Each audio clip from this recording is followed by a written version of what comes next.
اعوذ باللہ من الشیطان الرجیم بسم اللہ الرحمن الرحیم وبہ نستعین انہ خیر ناصرین ومعین رب اشرح لی صدری ویسر لی امری واحلل عقدۃ من لسانی یفقہوا قولی الحمد للہ رب العالمین والصلاة والسلام علی اشرف الانبیاء والمرسلین خاتم النبیین حبیب الہ العالمین وعلی آل بیتہ الطیبین الطاہرین المعصومین سیما امیر المؤمنین امام المتقین یعصوب الدین وسیما بقیت اللہ فی الارضین روحی و ارواح العالمین لتراب مقدمہ الفدا ولعنت اللہ علی اعدائہم اجمعین من الآن إلى قيام يوم الدين أما بعد فقد قال الله في كتابه الحكيم بسم الله الرحمن الرحيم يا أيها الذين آمنوا كتب عليكم الصيام كما كتب على الذين من قبلكم لعلكم تتقون صدق الله العلي العظيم۔ خداوند منان کی بارگاہ میں بے پناہ شکر ہے کہ اس نے ہمیں ایک مرتبہ پھر اپنی مہمانی میں دعوت دی تاکہ ہم اس عظیم مہینے میں اللہ کی بارگاہ میں حاضر ہوں اور اپنے اعمال و رفتار و کردار و گفتار کے ذریعے سے اس طرح اپنے آپ کو پاک کریں کہ خداوند عالم ہمارے اعمال پر فخر کرے اور ملائکہ ناز کریں کہ بندہ ہو تو ایسا ہو۔ یہ وہ عظیم مہینہ ہے کہ جس کے لیے پیغمبر اکرم ختمی مرتبت حضرت محمد مصطفیٰ صلی اللہ علیہ وآلہ وسلم ارشاد فرماتے ہیں لو يعلم العباد ما في رمضان لتمنت ان يكون رمضان سنہ۔ اس کا مختصر سا سادہ سا ترجمہ یہ ہے کہ اگر لوگ یہ جان لیں کہ اس ماہ مبارک رمضان میں کیا رکھا ہوا ہے، کون سی برکتیں ہیں، کتنی رحمتیں اس میں اللہ نے رکھی ہیں، اگر اس کی حقیقی پہچان انسان کو ہو جائے تو کیا ہوگا؟ اس کا رزلٹ، اس معرفت اور علم کا رزلٹ یہ ہوگا کہ لَتَمَنَّتْ أَن يَكُونَ رَمَضَانُ سَنَةً۔ بندگان خدا اللہ کی بارگاہ میں تمنا اور آرزو کریں گے کہ یہ ماہ مبارک رمضان سال بھر کیوں نہیں ہے، صرف اللہ نے ایک مہینے میں اس عبادتوں کو مخصوص کیوں رکھا؟ تو اس سے معلوم یہ ہوتا ہے کہ یہ بہت عظیم مہینہ ہے کہ جس کو سمجھنے کے بعد انسان یہ آرزو کرے اللہ کی بارگاہ میں کہ کاش یہ رمضان سال بھر ہوتا۔ اب آئیے ہمارا جو عنوان گفتگو رہے گا انشاءاللہ اس ماہ مبارک رمضان میں، جتنی بھی اللہ توفیق دے گا جو اہل بیت علیہ السلام کی بارگاہ سے ہم نے حاصل کیا ہے وہ آپ کو پہنچانے کی کوشش کریں گے۔ اس کا عنوان رہے گا اس ماہ مبارک رمضان میں ہماری تقاریر کا آداب زندگی قرآن اور احادیث کی روشنی میں۔ حدیث کیا بیان کرتی ہے اس کے حوالے سے، روایات کیا بیان کرتی ہے، قرآن مجید میں خداوند عالم زندگی گزارنے کا طریقہ کس طرح بیان کرتا ہے، ان چیزوں کو ہم انشاءاللہ سمجھنے کی کوشش کریں گے تاکہ ہماری زندگی بہتر سے بہتر گزر سکے۔ آپ حضرات میرے مزاج کو جانتے ہیں کہ میں کوشش یہ کرتا ہوں تقاریر میں کہ سوال اور جواب کے پیراہن میں تقریر ہو سکے تاکہ بات مکمل طور پر واضح ہو سکے۔ سب سے پہلا ذہن میں یہ رکھیں کہ آداب زندگی یعنی زندگی کرنے کا طریقہ قرآن اور احادیث کی روشنی میں، تو اس کے اوپر کیا ہے انشاءاللہ گفتگو کریں گے۔ آج ایک سوال اور اس کے جواب میں انشاءاللہ بات کو مکمل کرنے کی کوشش کریں گے۔ سب سے پہلا سوال یہ ہے کہ کیا انسان اپنی زندگی میں، زندگی گزارنے میں، زندگی کے طور طریقے میں، کیا انسان اپنی مرضی کا مالک ہے یا نہیں؟ کسی کے ارادے اور مرضی اور کسی کے بنائے ہوئے قانون کے تحت زندگی گزارنا ہے؟ یہ ایک سوال ہے۔ دوبارہ سوال کو دوہرا دوں تاکہ اچھی طرح ہم لوگ سمجھ سکیں۔ کیا اپنی زندگی میں انسان زندگی بسر کرنے میں، زندگی کے طور طریقے میں، اپنی لائف کو گزارنے میں اپنی مرضی کا مالک ہے؟ یعنی جو چاہے انسان وہ کر سکتا ہے، جس طرح سے چاہے انسان زندگی گزار سکتا ہے یا نہیں، بلکہ کسی کے بنائے ہوئے قوانین اور بنائے ہوئے آئین کے تحت ہمیں زندگی بسر کرنا ہے؟ یہ ایک بہت بڑا سوال ہے جو اپنی جگہ پر ایک مکمل ٹاپک ہے، تو اس کے جوابات مختلف طریقے سے دیے گئے ہیں۔ جب ہم قرآن اور احادیث کی طرف روشنی ڈالیں گے، جب اس کی طرف ہم غور کریں گے، اس میں مطالعہ کریں گے، غور و فکر کریں گے، اور اہل بیت علیہ السلام کی زندگی کو ہم پڑھیں گے اور سمجھنے کی کوشش کریں گے، تو ہمیں اس کا جواب آسانی سے مل جاتا ہے۔ سب سے پہلا جواب یہ ہے کہ انسان اپنی زندگی گزارنے میں اپنی مرضی کا مالک نہیں ہے۔ اس بات کو ذہن میں رکھیں۔ یعنی میں زندگی بسر کرنا چاہتا ہوں، جیسا میرا دل کرے ویسے میں زندگی کر لوں، یہ اسلام نے اجازت نہیں دی ہے۔ یعنی ہرگز انسان کو اجازت نہیں ہے کہ وہ جو اس کی مرضی آئے وہ کر لے، نہیں۔ دلیل کیا ہے؟ What is proof? دلیل کیا ہے ہمارے پاس؟ آیا اس کی روشنی میں دلائل موجود ہیں یا ایسے ہی ہم کہہ دیں گے؟ کہا نہیں، ہماری کوئی بات بغیر دلیل کے نہیں ہوتی، چونکہ ہمارے پاس سرمایہ قرآن جیسی عظیم کتاب موجود ہے کہ جس کے حوالے سے خود قرآن فرما رہا ہے کہ لا یابس ولا رطب ولا یابس الا فی کتاب مبین، کوئی خشک و تر ایسا نہیں ہے کہ جو کتاب مبین میں موجود نہ ہو۔ جب سب کچھ قرآن مجید میں موجود ہے تو کیوں نہیں ہم اسی عظیم سرمایے سے سوال کریں کہ کیا میں اپنی زندگی گزارنے میں اپنی مرضی کا مالک ہوں؟ قرآن کے ساتھ ساتھ ہمارے پاس اہل بیت علیہ السلام کی احادیث موجود ہیں، ان کی سیرت ہمارے پاس موجود ہے، ان کی زندگی ہمارے لیے نمونہ ہے کہ جس کے لیے قرآن مجید ارشاد فرما رہا ہے کہ رسول خدا کی ذات اسوہ حسنہ ہے ہر مومن کے لیے، ہر مسلمان کے لیے، بلکہ ہر انسان کے لیے رسول خدا کی ذات اسوہ، نمونہ، آئیڈیل ہے۔ جب انسان کے لیے اتنی عظیم ذات آئیڈیل موجود ہے تو پھر ہمیں گھبرانے کی ضرورت نہیں ہے، ہر چیز کا جواب، ہر سوال کا جواب ہمیں آسانی سے مل جائے گا۔ تو سوال کیا تھا؟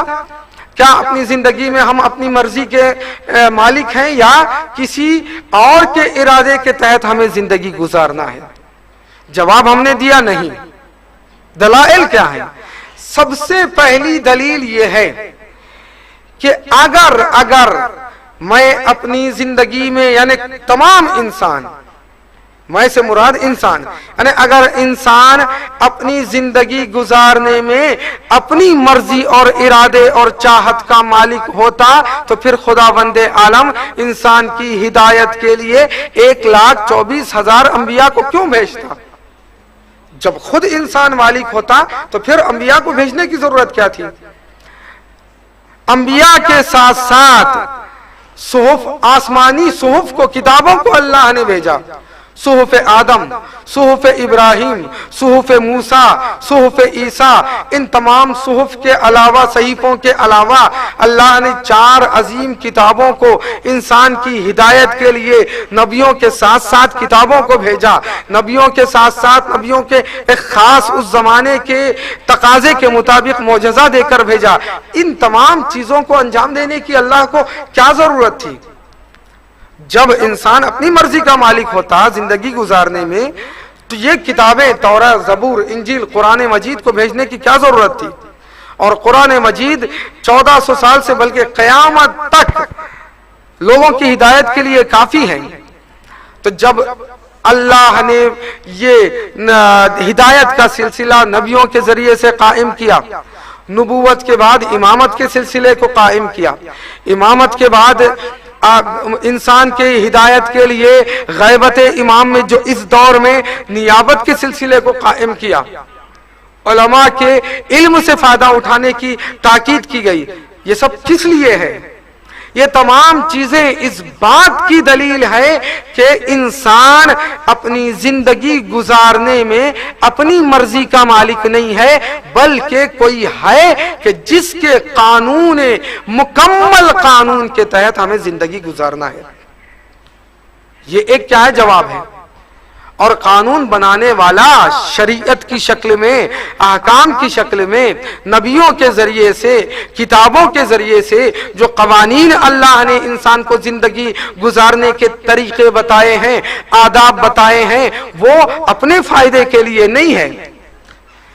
کیا خداوند عالم کسی چیز کا محتاج ہے؟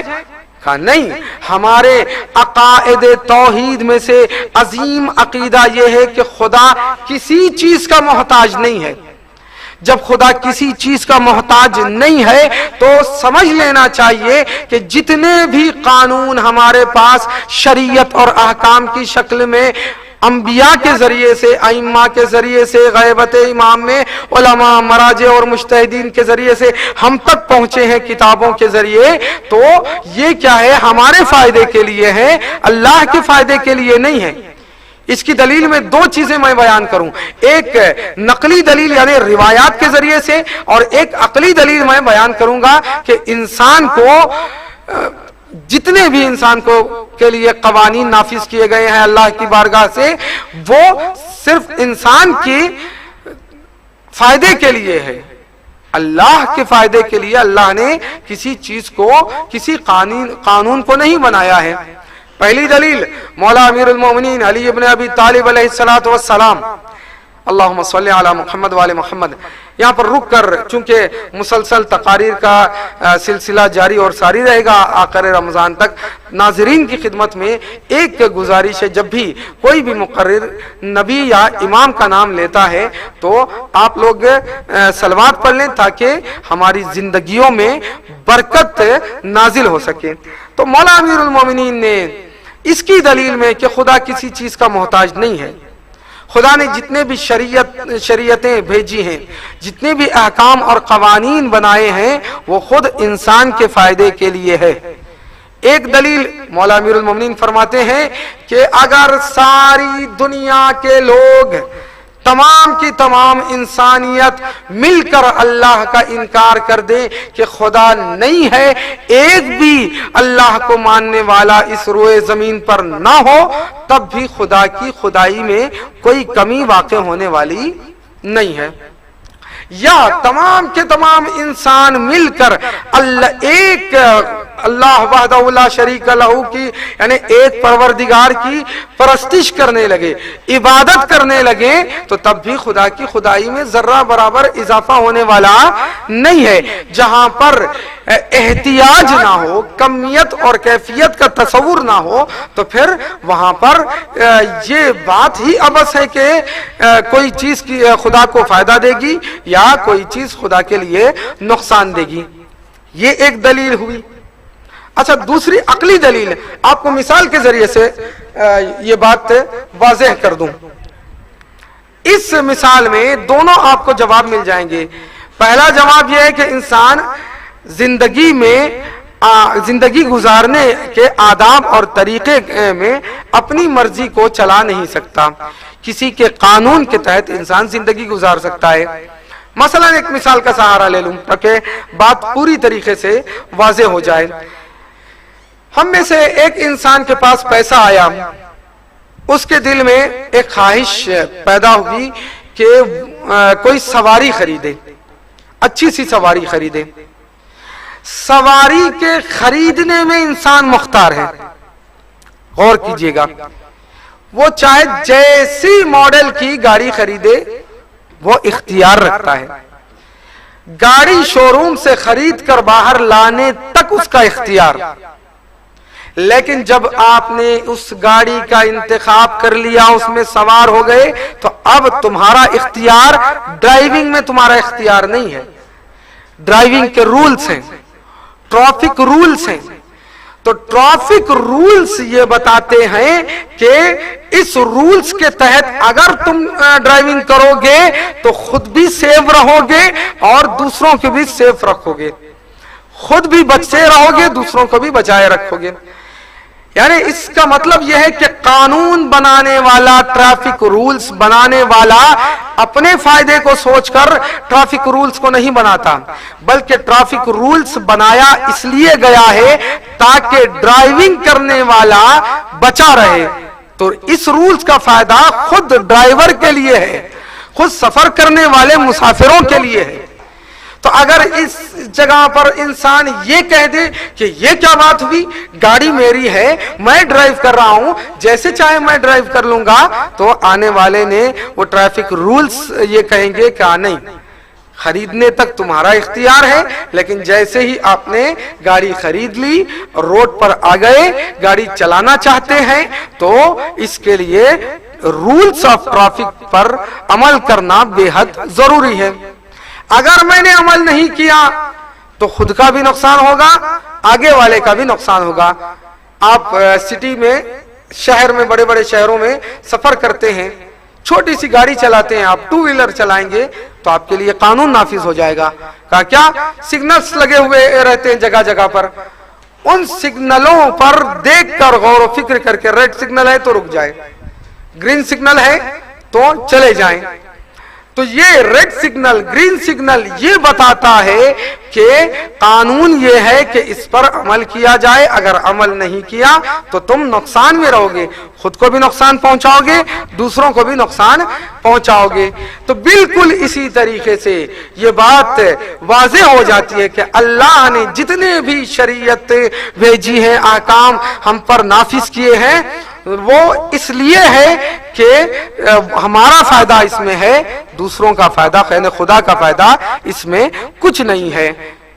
تو ہم اپنی مرضی سے اپنی زندگی کو نہیں چلا سکتے. آداب زندگی یہ ہے کہ اللہ کی مرضی کے تحت اگر ہم زندگی گزاریں گے تو اس میں ہمارا ہی فائدہ ہے. آخر میں ہم شہزادی کونین صدیقہ طاہرہ حضرت فاطمہ زہرا سلام اللہ علیہا کی ایک عظیم خطبہ, خطبہ فتق سب جانتے ہیں, اس کو پڑھیے, ترجمے کے ساتھ پڑھیے, غور و فکر کیجئے. اس کے 9 حصے ہیں, اس کا 4تھے حصے میں یہ بات میں بیان کرنا چاہ رہا ہوں کہ جتنے بھی احکام الہی ہم پر نافذ کیے گئے کہ یہ کرنا ہے, یہ نہیں کرنا ہے, اس جگہ پر ہمیں جانا ہے اور اس جگہ پر ہمیں نہیں جانا ہے, نماز پڑھنی ہے, جھوٹ نہیں بولنا ہے, اپنے حد سے آگے ہمیں نہیں بڑھنا ہے. تو یہ کیا ہے, اس کا فائدہ خود ہمارے لیے ہے. اس کی دلیل پہ شہزادی کونین کے خطبے کا 4تھا حصہ, فلسفہ احکام الہی, کہ کیوں خداوند عالم نے احکام کو ہم پر واجب قرار دیا یا بعض احکام کو ہم پر حرام قرار دیا ہے, کیوں ایسا ہے, اس کے دلائل میں بیان کرتی ہیں شہزادی. تقریباً 19-20 احکام کو اس کے فلسفے کے ساتھ شہزادی کونین نے بیان کیا ہے. جعل اللہ الایمان تطہیرا لکم من الشرک, ایک خداوند عالم نے ایمان کو اس لیے قرار دیا تاکہ تم شرک جیسی نجاست سے بچے رہو. نماز کو اس لیے واجب قرار دیا تاکہ تم تکبر سے بچے رہو. روزے کو اس لیے واجب قرار دیا تاکہ تم اپنے اندر اخلاص اور خلوص پیدا کر سکو. حج کو اس لیے انجام دیا تاکہ تم ایک دوسرے کو سمجھ سکو.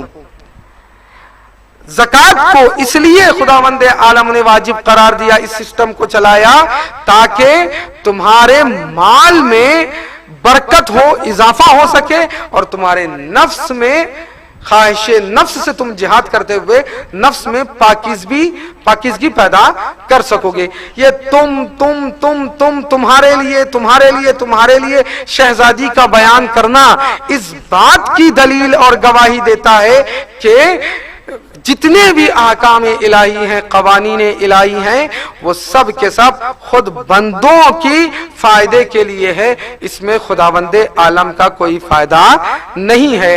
تو بس میں آج کی گفتگو کو یہیں پر تمام کرتا ہوں۔ خلاصتاً 2-3 جملوں میں، سب سے پہلے کیا انسان اپنی زندگی میں اپنی مرضی کا مالک ہے زندگی گزارنے میں یا نہیں؟ جواب ہم نے دیا نہیں۔